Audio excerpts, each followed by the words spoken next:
रायान, एक नौजवान साइंसदान बच्चा, अपनी चमकदार नीली जैकेट और छोटे चश्मे के साथ जंगल के बीचों बीच खड़ा है। इसकी आंखों में तजस्सुस और चेहरे पर अज़्म है। वो वक्त की परियों के बारे में सुनकर यहाँ आया है, जिनके बारे में कहा जाता है कि वो दुनिया का वक्त संभालती हैं। क्या वाकई ये परियां वक्त को तेज या सस्त कर सकती हैं? रायान हैरान होकर अपनी घड़ी देखता है, जिसकी सोइयां बेतरतीब घूम रही हैं।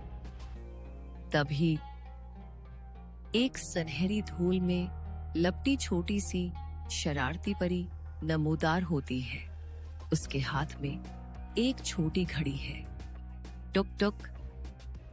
शरीर परी, घड़ियों की रफ्तार बदलने वाली, अपनी कलकारी हंसी के साथ कहती है, आज दिन की रफ्तार मेरी मर्जी से चलेगी, कभी तेज कभी सस्त। रायान सांस रो के अंदर झांकता है। उसके पास एक कंपास है जो सुनहरी पेंडुलम की समत दिखा रहा है। गार में दाखिल होने के लिए उसे 2 रास्ते नजर आते हैं। एक पर रफ्तार बहुत तेज है, हर चीज घूम रही है। दूसरे पर सब कुछ सस्त और खामोश है। तवाज़ुन कैसे बनाऊं? वक्त को कैसे दरस्त करूं? सुबह की परी, हल्का नीला लिबास, नरम आवाज।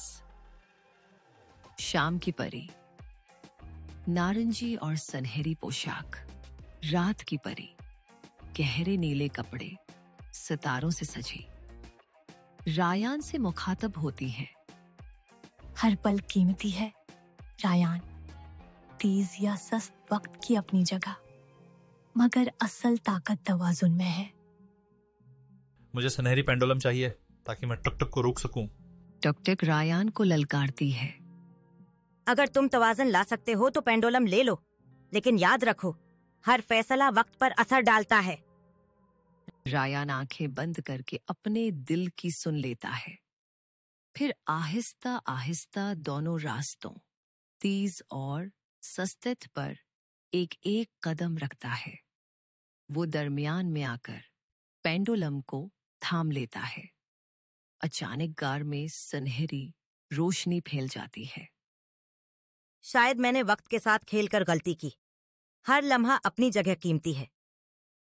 अगर सब मिलकर वक्त का ख्याल रखें तो दुनिया और भी खूबसूरत हो जाएगी। रायान सुनहरी पेंडुलम वापस परियों को दे देता है और वादा करता है कि वो हमेशा वक्त की कदर करेगा।